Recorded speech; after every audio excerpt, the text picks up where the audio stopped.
Wait, wrong intro, wrong show. Hang on. Here's the right intro. Here's my dad.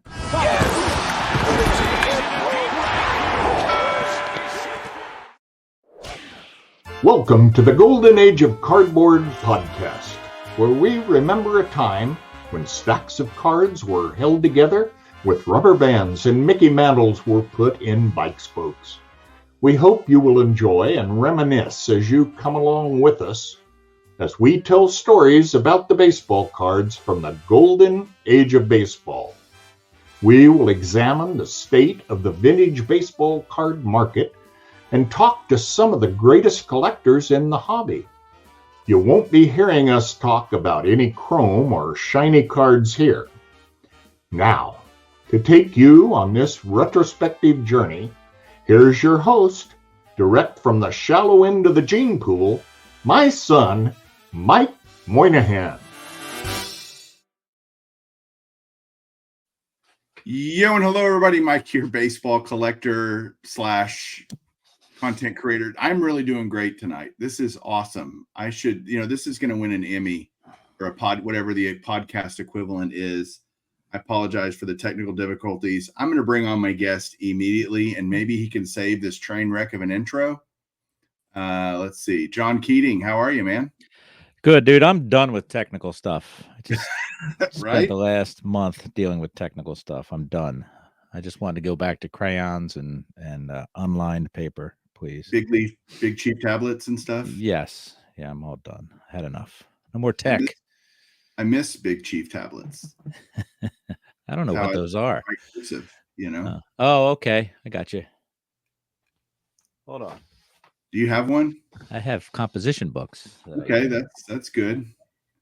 And I can't write. I can't write. So one of the reasons why I don't take notes is because I can't read them back. So I've learned to memorize more stuff. Plus I have some wires crossed in my head. You may know, everybody who knows me knows that, but I learn differently. Therefore, I record things differently. How about that?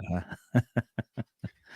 So this is a total shooting the bull with John Keating session. We have zero agenda for this episode, and sometimes that's a good thing and sometimes not. But I do love talking through the hobby with John. He's one of my favorite people, and he's a frequent guest on this show for that reason. And so he's back from a long trip. He's kind of re-immersing himself into the hobby and been gone out of the loop for a little while. So what's new since you've been back for 12 hours? Yeah, I got back at 6 a.m. today. It has been 12 hours. I like to take red eyes from the West Coast, so I'll take a red eye, and then I'll be in my bed by 8 a.m. and sleep till noon or 1, and then wake up refreshed instead of spending all day on an airplane. But this is the longest I've been away in one stretch in a very long time. I used to do the rock and roll tours, and we used to go away for months at a time, but this has been a long one. And one of the things, I had a lot of milestones to cross on this trip. It was a very intense trip. I've kind of spoken to you about it before, but it was a very intense, high pressure job. So as I crossed milestones, I would go on the old eBay and give myself a little treat, buy myself a little treat, so that when I get home, there would be stuff there for me. And thankfully, there were many milestones we had to cross, and thankfully everyone was successful. So I'm sitting here to my left. There's about, I don't know, maybe a dozen packages, and there's more on the way. So one of those things to get you to the other side when things are going a little, not sideways, but just when your plate's full and you can't be in your room, my card room down here, I get to look forward to some things. And 99% of what I bought is Yaz related, but still, there's so many cards out there, which is what's great about it, I love welcome home mail days, right? Because when I'm gone for any length of time, I tend to buy more. Ironically, it's kind of weird. It's like you said, these little milestones you were hitting on your trip, but at the same time, I just look. I'm like, I'll buy this, and they're all there when you get home, waiting for you. And I love that. I just had it happen about a week ago. and had all this great different little pieces of the collection. It's weird how I've transformed, John, even from the national. I feel like I go through seasons in my collecting because I have so many projects, and now I'm on set building kick, which I know you'll be very proud of me for. And so I've reached out to some friends that have some extra commons that I need for some sets, and I'm going to be getting those in and putting those in binders and having fun doing that and marking them off the list. And do you think collectors go through seasons like that, whether it's different parts of their collection or taking, sure, people take time off, right? But how do you think that works for most people? I don't know if it's seasons, because seasons would indicate that it's a cycle, whereas it's more of maybe an evolution, right? Of when's the last time you dove into collecting vintage sets? This may be the first time. You've got a heck of a collection, but and I know you've got sets from whenever back, 73 back or 74 back, but this is kind of new for you, right? You haven't Yeah. phases with sets from the 50s. I know you asked me about 59 tops. I haven't looked yet because as you can see by over here, I'm still trying to put my world back together from the safe and the safe deposit box. But is it You asked that just question. evolution? Yeah. It's a good question. For the last few years, do you remember the Chasing Cardboard episode in Fort Worth where we bought all these cards? And I sold you a ton of them, including a lot of non-sports and all that. I actually regret I gave you a ton of 58 tops. Do you remember that? Yeah. My 58 tops is tiny. And now in the last couple of years, I've kind of said, I wavered so long on that whole, do I want to, do I not want to go down that rabbit hole? Because like you said, I had 73 through current.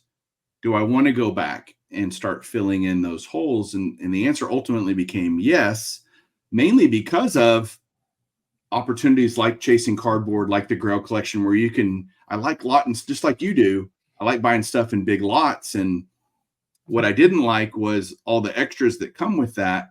But at the same time, it's a great, cheaper way to accumulate a lot of cards. And then you just kind of get rid of the rest as you can.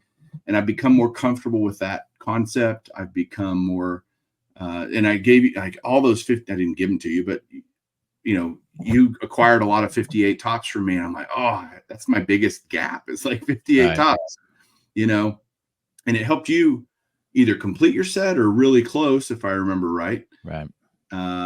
And now I'm like, oh, so to answer your question, it's been long enough where it is now a seat. Like I kind of get off it. I get on it for a little while and I do it. And then I find I go down other rabbit holes of projects, and then I come back to it.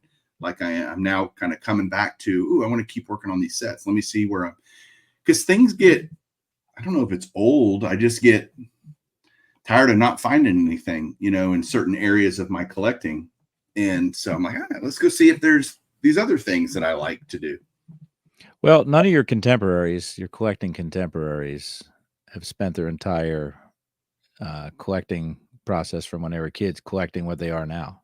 They're finding new stuff, right? Of course. And they're just evolving. And obviously money's a thing. We in theory have more disposable income the closer we get to the finish line sometimes. And we love the history of the game mostly. I think that's why I'm not sure I've said this before, people who collect Coca-Cola stuff don't necessarily thoroughly enjoy and debate the history of Coca-Cola. We have history that runs tandem with our collecting, which is great. So you find though, if you've collected Hall of Famers in the 1958 set, you're going to find that there's near Hall of Famers or other unique cards, your Don Mossies and stuff like the O'Brien brothers in 54. There's so much to find out there. And multiplayer cards where you wonder, why is Carly Stremski with Chuck Schilling? And who the heck's Chuck Schilling? And then who are these two guys featured on this multiplayer card when nobody's heard of them? It's just, the collecting just keeps giving back to us and intrigues us and allows us to keep going down rabbit holes. But I've been down my rabbit hole for 40 plus years, almost 50 years, trying to get every card there is. So I have it a little easier than you do because I just have to get every card. So I don't turn anybody away. I'm like the manger there. I let everybody in, and that's you speak of that Fort Worth collection. That evolved my collection a little bit into the non-sports stuff, which I'm not sure I would have been into it that much had I not seen that. Had you not sold me that box. So now I'm over on that side as well, and hockey and baseball and basketball, all that stuff, man. I just love. You're eventually, I think you started to get into some of these vintage non-baseball things, which is fun as well. It is. You have a Lou Alcindor rookie, and then you're going to get into I don't know whether you have the Jimmy Brown stuff, but then you're going to get into the Jimmy Brown stuff, Yep.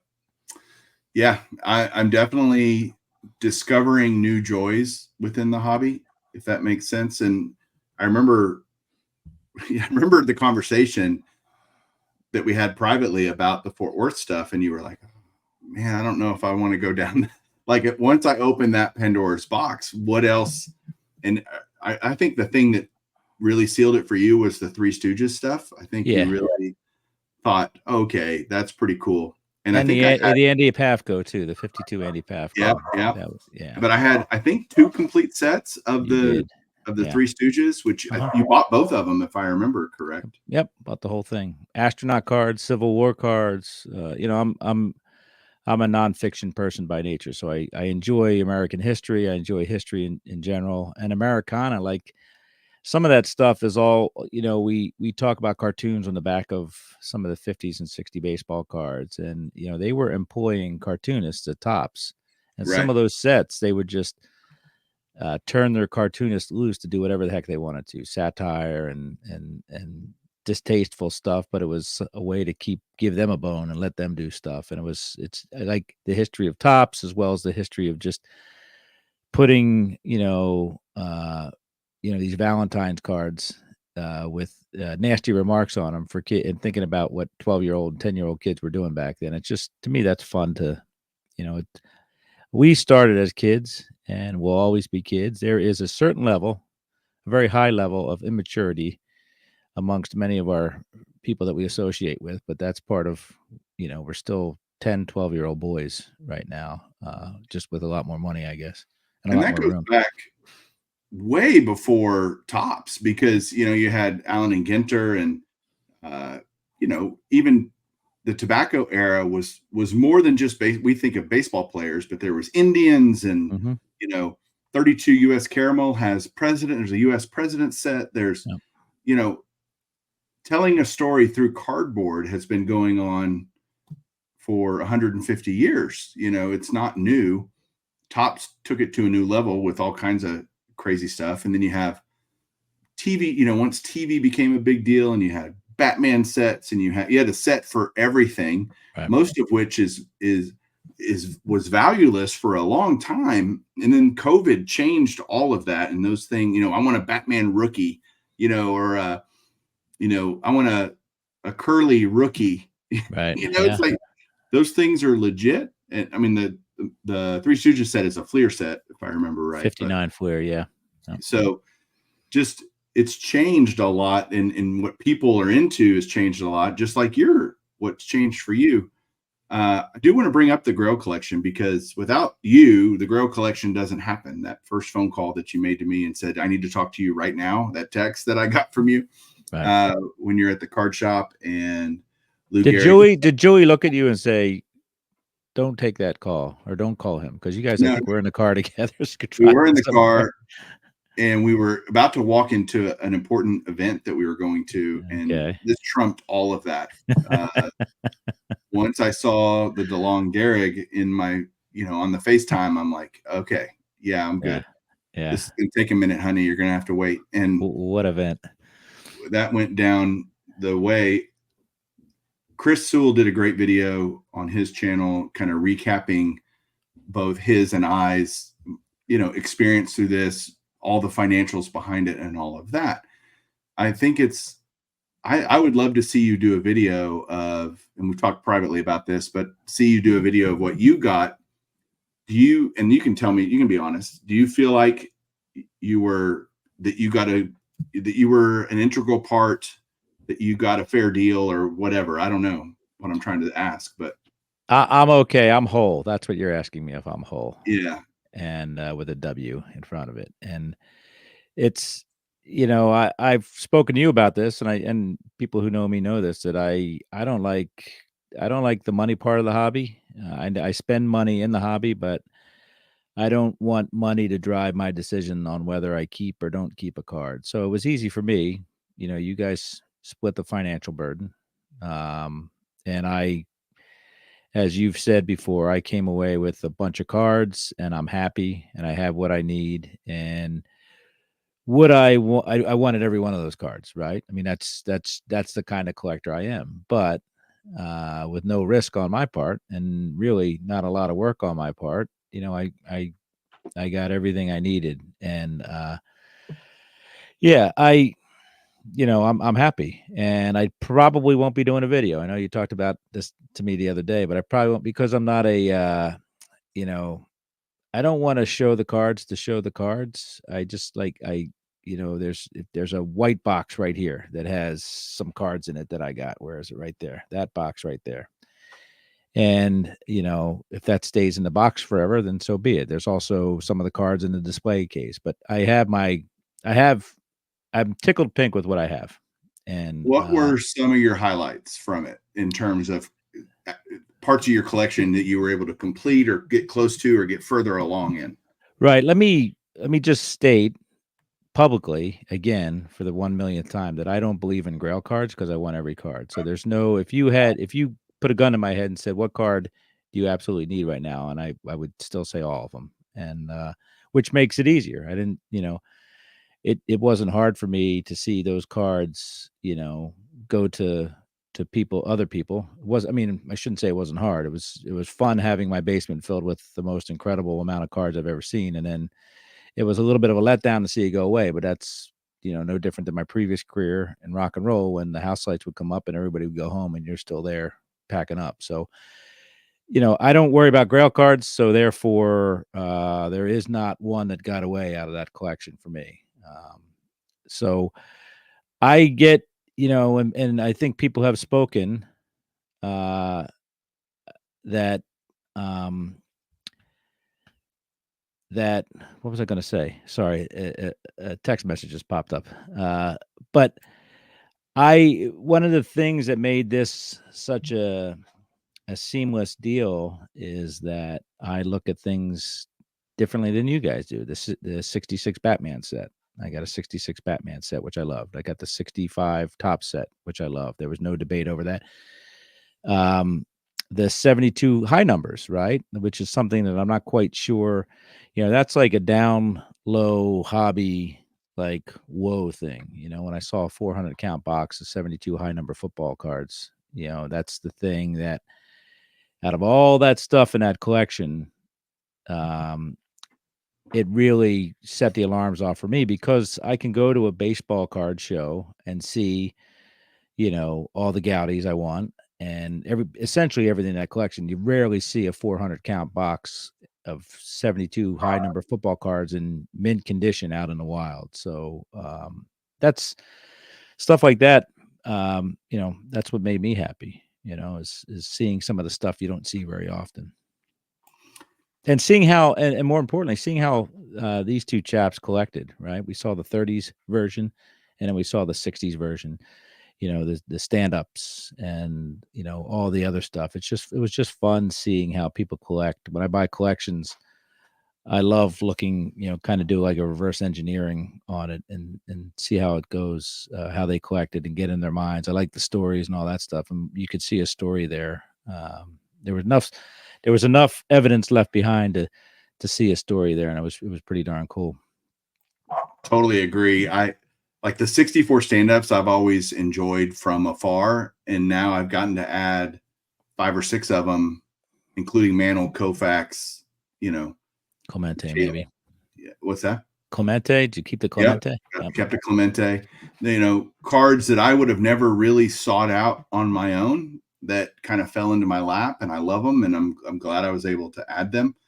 Those are the things, that was the most fun for me, being able to help you complete some set. I totally forgot about the 65 top set that we had. Right. Was And that for the not- record, the good thing about that is I returned back. It was a complete set, and I pushed back into your side of the table the stuff that I had, like the Carlton rookie and the mantle and stuff like that. So it was, just, and I had about half the set, but it was a lot easier for me just to do a swap for some key cards, and bam, got the complete set. So Did you keep some Jimmy Foxes, if I remember right? yeah, I got a batter up there, I think, and Yeah. I think you just sent me a 33 Gaudy Jimmy Fox, which is, apparently that's the team of my family's team from way back.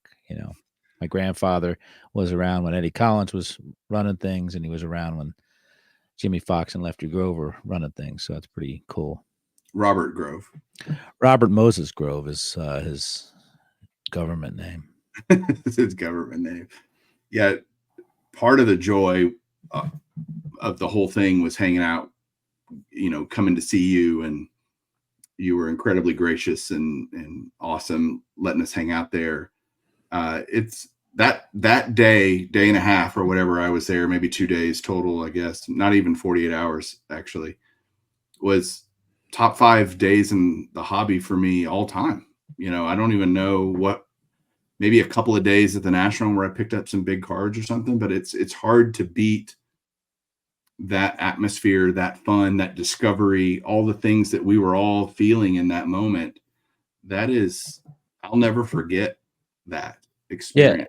Yeah. It's it was an exhale, because it was a pretty intense 10 days or whatever it was, right? It wasn't as clean a deal as maybe has been advertised, because we were on the edge a couple times, and I was on the edge, and then you guys came in, and it was I don't know what Vegas would have thought, but it was very, the odds were against us at times, and the odds were not in our favor until the very end, I think, right? Because it was a long road to get to where we needed to go, and thankfully it worked out the way it did. Yeah, I think people, if you watch Sewell's video or really any of mine, they don't understand in what happened is, from discovering it to us buying it, was the card shop owner debating whether or not he wanted to get into the vintage game and deal with all of it himself, right? You can maybe tell the story a little better. Yeah, he's not completely blind to the vintage game. I bought a lot of vintage cards. He is, he's a younger guy, younger meaning everybody's younger than me, but he's in his early 40s, I guess, and or mid 40s, and he's from the junk wax era, and he gets more of a thrill. I talked to him enough to know that he gets more of a thrill finding a big hit out of a pack than he does, maybe, I've been in his shop when a 51 Bowman set walked in. Okay. And, he's more excited about a Bryce Harper 1/1 auto something. And, everybody to each their own. He's got vintage cards in his shop, but, just explaining to him, he would have had to put a lot of work into that, into breaking, well, not breaking even, but to get the return he got by selling outright. He would have had to put a lot of work into it. And you and Chris had channels and avenues that maybe he didn't know. And one of my talking points to him was, it's going to take you years to liquidate this, and then how much of your time will you have spent doing so? You and Chris, through your network of friends and stuff like that, you were able to get a lot of cards into the hands of a lot of people, and then you were able to keep a lot of cards, which was pretty much that was the goal. Yeah, it was the whole point of the thing. It wasn't to make money. It was to break even, and you did so plus, but end up with a lot of cool cards as well, which won't leave your collection. It's not like you're going to go to the next show and turn those cards around and sell them for something else. You guys are collectors, and Chris didn't keep many cards, but obviously it goes to show you the magnitude of that collection. If Chris Sewell's keeping 5 cards, it was, he's he's not like you and I. His walls are not packed with cards. He's got a lot of cards, but it's all inventory. His personal collection is relatively, minute compared to ours. So to show you that he was able to walk away with 5 cards, just tells you a lot about that collection. And he kept 5 cards and basically broke even. He made Right. he basically got to keep the cards for free, but he didn't make a big cash profit. It was break even, but I get to keep these awesome cards that I love having. And that's kind of if I went into it and that was the goal, that's goal accomplished. You know what But I mean? he's in the business. You and I, in theory, aren't in the business. So that, Right. again, that, it goes to show that, I guess it was just I made the comment that I assumed collections like this came about every week, but I guess that's not the case. But Chris, it deviated from his normal routine, which, again, the magnitude of the collection dictates you change your direction sometimes. And that's what he did. Yeah. It's interesting to me that you must have had 50 conversations with that card shop owner negotiating on our behalf in terms of our collectively like trying to acquire these cards. And have you been back since? I haven't even talked to you about this. Have you been back, and what's his feeling now and all that? He's heard about it through some of the the people he associates with, and he did just well. I mean, he did fine, and part of the whole thing was, he's not, his, he's like every dealer in the world where they're having a horrible show. Meanwhile, their pockets are bulging with $20 bills and $100 bills, right? So he bemoans the fact that, it's not as traffic isn't as good as it normally is, blah, blah. And one of the things I tried to tell him is you can take this money and then just elevate what you do from here on out, whether it's buying cases of new stuff or buying other collections. And I think I got word from one of my other friends while I was away that apparently he's bought another collection, and he goes, and my friend said, oh, it's quite a collection. So I'll have to stop by and see him sometime and see what's up. But if that helps him leap forward a little bit, then again, another, not only a cash influx for him, but the ability to maybe raise the level of his store a little bit. Certainly doesn't hurt having money, right? Well, you just piqued my interest, because now, am I flying to Philly again? Are we going to do is it a vintage collection? Like, well, the guy who texted me, who is, I've said this before, I'm friends with him. His twin brother's friends with Ray from Philly. Okay. He wouldn't be talking to me about modern stuff. So Interesting. let's see if I can find it right here. It says, blah, blah, blah. Wanted to know where you were yesterday. He mentioned another huge purchase he made. It's amazing. So I got that. My friend sent that to me from the Philly show on Saturday. I guess they were wondering where the hell I was. I was trying to earn. So if you call me tomorrow, then I'll know it's important that you've gone by there and there's some other gems that we need to take a look. Yeah. I drove by today. I didn't see his truck there. Usually he's open Monday and closed Tuesday, but who knows? He did text me. We talk all the time. He texted me.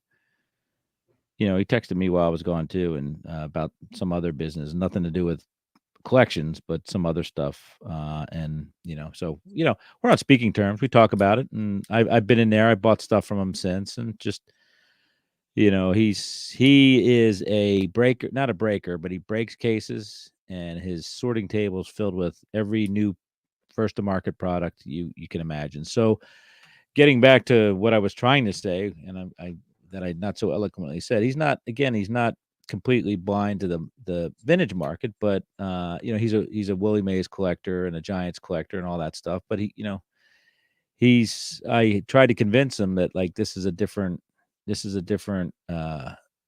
sea to navigate, and the positives and the negatives of moving forward. That stuff at this point, I guarantee you, he would not put a dent in anything other than those cards he got. He would have boxes and boxes and boxes and boxes of cards, and would not have made a dent in it. So he's better off. He's moved on, and a lot of dealers have that mentality. It's different than maybe you and I. And I don't know about Chris because Chris is kind of a different breed, but there's a lot of dealers that like they don't regret deals, and they don't make deals that aren't advantageous to them. You go to a show and there's not a lot of dealers that say, "Oh, I sold a card for or a set for too little." They have that mentality. They just move on and learn from stuff and buy cheap, sell more than cheap. Uh, Right. so so I mean, it's different mentality than you and I.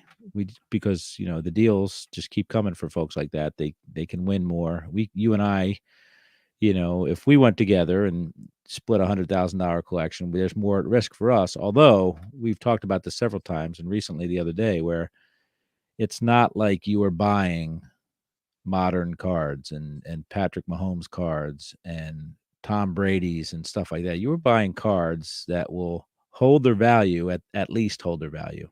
Right. And the good doctor always says long tail. They're long tail cards, so it's not that different, and to me, sometimes a lot less riskier than any other kind of financial investments. What is kind of next for John Keating as your collection as you keep towards your goal of, is there some targets that you have, some things like, hey, I'm really looking for this stuff right now? What's in your brain as you get back from your long sabbatical? I have my book over there. It's the usual, completing my sets. I have 68 on, I have 65, I have 58, I have 59, I have 58, 56. I'm getting close on 53 through 55. So that's all there. I did a printout before the national of like really oddball Yaz stuff. And when I go to a table and say, "You have any oddball Yaz stuff?"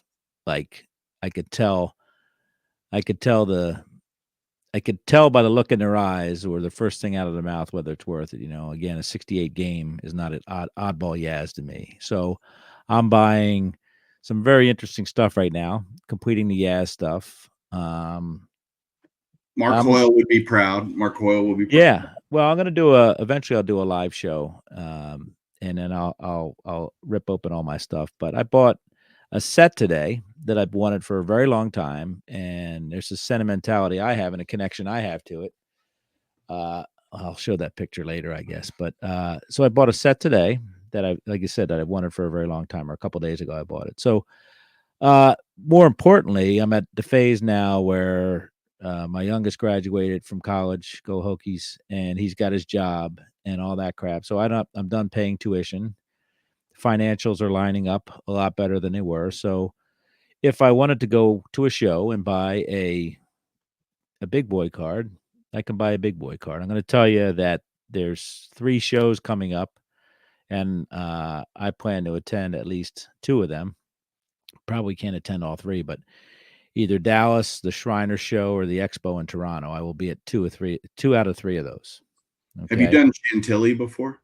No, but it's a lot like Philly, I would imagine, right? And what would drive me to Shriners in Boston is obviously Mark Hoyle's there, but more importantly, and I've asked him about this. I can find the Yaz stuff that I can't find anywhere else, right? And in multiples where I'll have options.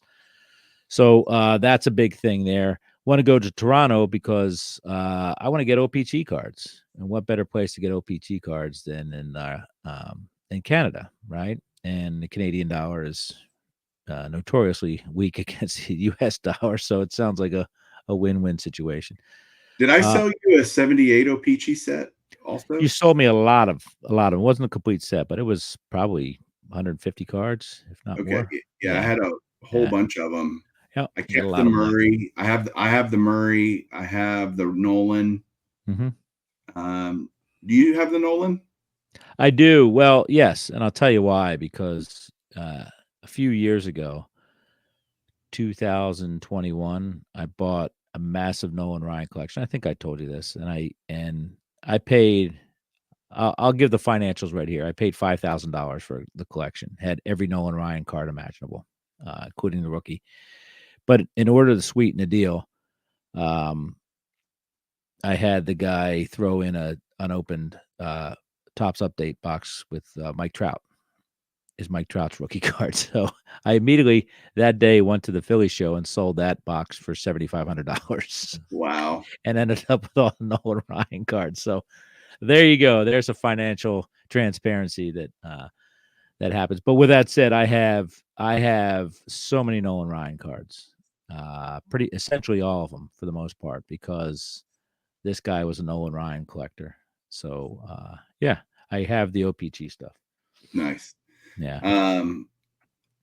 It's fascinating to hear you talk about kind of what's on your in your mind, what you're hunting and going after, because it's the mind that I think I just get lost in it. I love hearing it.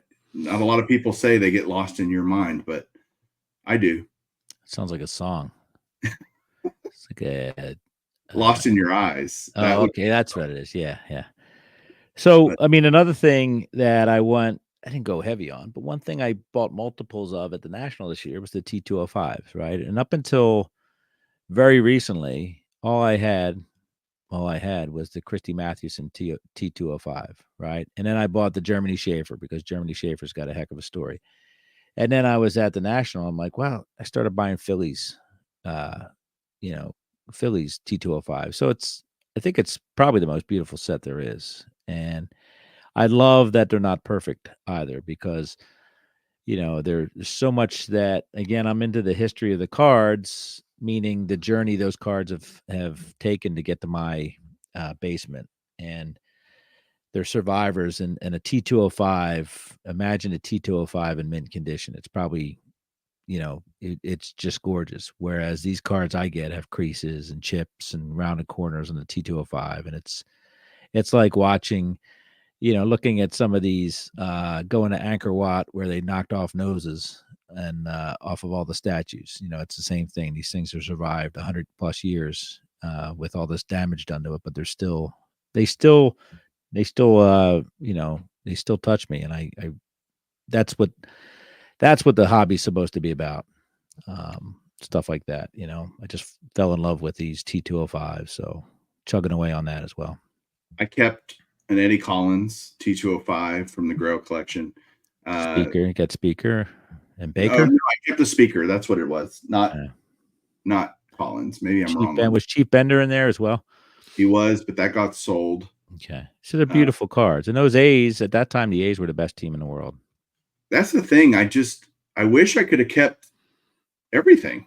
Right. Just like you said when they were in your house. Like, yeah, I'd love to have all these, but okay, look, I'm going to get this. I said I'm going to keep certain things.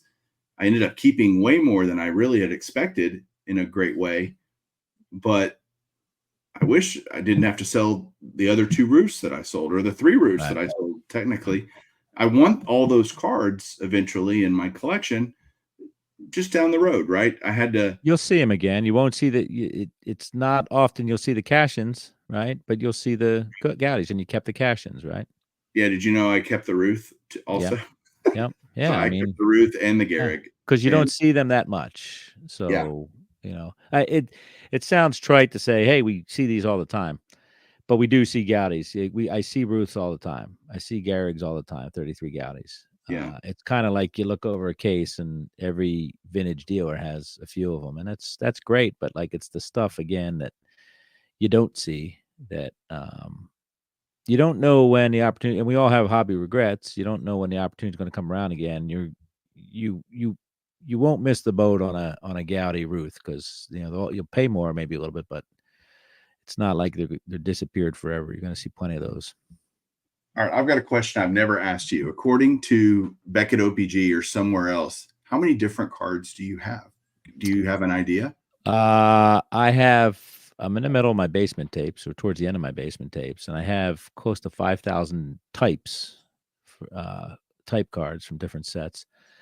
I probably have individuals, probably 300,000, 350,000. Okay. And then I probably have another. I dump cards all the time. Like I trade hundreds of thousands of cards for store credit at a different shop all the time. So I probably have right now maybe 100,000 duplicates here as well. And it's everything, as you know, it's baseball, football, basketball, hockey, soccer, multi-sports, it's non-sports, it's all that stuff. And I do kind of have a line. I don't like to, the non-sports. I don't really like anything kind of after the 70s surprise, but like, all that, there's a lot of Star Wars stuff that came out. And once you get in the 80s, it just, there's a lost beauty. It's just photos of whatever was going on screen. So there's no originality or creativity to them. Come on, you're not going after the Knight Rider set or whatever? Knight Ranger. If there was a Knight Ranger set out there, Sister Christian, I'd be all in, but not Knight Rider. No. Did they make a Baywatch set, do you think? Oh, I'm sure they did. Okay, because you don't see those floating around. Yeah. That might be worth getting. Yeah, I've had somebody ask me recently how many cards I have, and I really don't know, just because my closet is so full of, I could tell you incomplete sets, actually. I was just looking at this because I was kind of doing my set, just, kind of going down that again, getting into the set thing again. I've got, let's see, I've got my set list right here. I've got just in Topps base sets, 2024 back to my earliest one is 40,000 cards in those, which seems low. Like, I guess when you're buying 700 cards at a time, it doesn't really add up. What do you think people would be most surprised about if about your collection? Most surprised, meaning the thing I've talked the least about?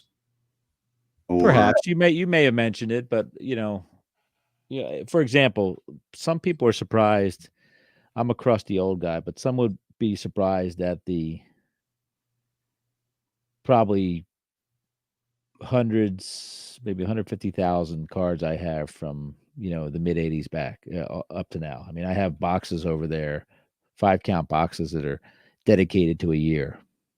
2005 Topps. I have probably 4,200 different 2005 Topps cards. Just whether it's Bowman, Stadium Club, just from that year, and they're all unique. None of them are doubles. Below that, I have another 5-count box of all the other manufacturers from 2005. So there's probably close to 9,500 cards just from 2005 alone. And people will probably be surprised at that because, I'm not a big fan of baseball post-strike, but I have thousands and thousands and tens of thousands of cards post-1994. So, yeah, I would think there would be two areas that people would be surprised about. And that is the surprising amount of modern cards that I also have, including anything from Trout, all the major rookies from Trout to now, essentially. Right. I have all of them. I have Ohtani and Judge and Soto and Harper. Yeah, and Harper and yeah. And so I think people would be surprised that I actually like and desire those cards in my collection. The other thing would be probably, I mean, the autos I talk about a lot, but I think if you saw my Josh Hamilton collection, like if somebody really took time to go through, I have an absolutely bonkers Josh Hamilton collection. And that was pre-YouTube. So I wasn't even, maybe watching a few videos as I collected Hamilton, but that certainly wasn't a big deal on my channel showing Hamilton stuff. And because I had graduated at that point from being a player collector to just Hall of Famers and vintage and all of that pretty much exclusively. In fact, Hamilton cured me of that. I've said it many times that once he went to the Angels and his career kind of fell off, I went, what am I doing? What is the point of this? After tens and thousands of dollars that I put into Hamilton stuff, I think people would see it and go, holy crap, you have a lot of unique and different Hamilton cards that no one else has. Do you know any other Hamilton collectors? I know there are some out there back when Hamilton, but they may have also, I don't know any current ones. Right. Yeah, current, right? Because everybody, like, you always hear, I don't listen to much content anymore, but you always hear about people like, oh, it's the Jose Canseco super collector, or the, whatever Kirby Puckett super collector, which is great. The people are out there. I just didn't know whether there was a lot of Josh Hamilton folks out there still hacking away. Probably not. Because truthfully, I'd love to, I did it with Juan Gonzalez back in the day. I sold my entire Juan Gonzalez collection to one guy, and was no regrets. I kept a few cards that I wanted to keep, and all the rest of them, left. And so there's not going to be another Juan Gonzalez season in your collecting. That season is over. That season has expired. Okay. It is gone the way of the dodo. And could you see yourself becoming another player collector? No, I was literally about to say that. I could not.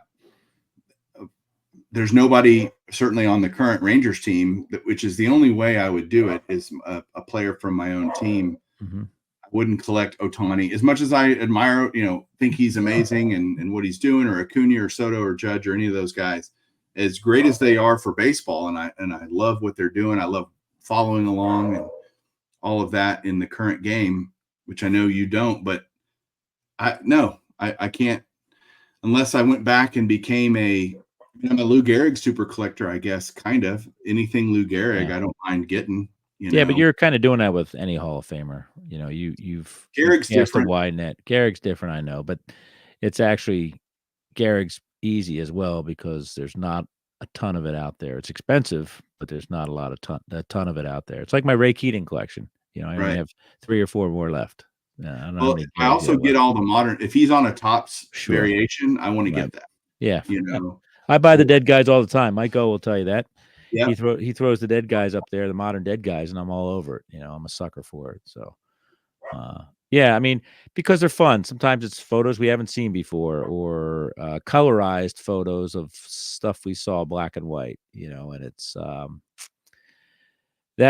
that's always good. I don't know what Topps and or Panini are attempting to do other than sell cards, but are they trying to lure us in? I don't think they're trying to educate the younger collectors, or maybe it's both. But either way, they do get us to buy and bite on that stuff. I think it's both. I think they are trying to get us to buy the modern cards with the older guys, and I think they're trying to, although they don't get anything for don't get anything. Yep. I say it all the time. The secondary market's undefeated, right? It's unpenetrable by the manufacturers. Right. But I guess that's one way to cash in on that. They can't Topps made its money in 1952 off of a 52 mantle, right? They can't make any money off of that anymore. So let's put some more Mickey Mantles in the set and see what we can do, I guess. I bought it. I'm hook, line, and sinker. I'll admit it. Remember when the Mickey Mantle set came out a couple years ago? Yep. I bought 3 or 4 boxes. Off the Mantle X, was it? Yeah, Mantle X. Got one right over here. Yeah, I actually thought it was. I got totally enthralled with it. There it is. Yeah. Unopened? No, it's open, man. Come on. Come on. It's open. Yeah, I got the only unopened stuff I have up there is, crap from the late 80s stuff. Yeah. But I like to look at the cards. We shamed you into opening up one of the factory sets, I think, last year, right? Yep. At least you open it up. Those are all going to get in the new card room, which is coming down the road. I will have a wall of binders and a wall of. I want my card room to look like your basement. I'm not going to lie. Well, I have to expand. I have to start kicking other people out of my basement because everybody else has the rest of the house. So I'm going to be expanding even more in this basement. And here's a funny one for you. Client I was working for has accumulated stuff over the years, and there was a big donation pile yesterday. Normal stuff that you'd see, and there was a box of binders. I was like, I grabbed a box, put it with my stuff, wrote my name on it, sent it back to the shop, and said, "This is for Keating." So, they're actually the 1-inch binders, which is great for, a 63 flare set or a Topps game or whatever. It's some of the football sets that are smaller. So it's funny how we, our minds are trained for that stuff. If you can't find cards, find supplies for your cards. And I found there was a box of like 40 red binders, and I'm in. So yeah, I'll take them. I'll take them. Yeah, and everybody knows. Well, my whole gang knows that I'm into it. So yeah, That's awesome. Fun. Yeah. So well, fun shooting the bull with you, my friend. Yeah.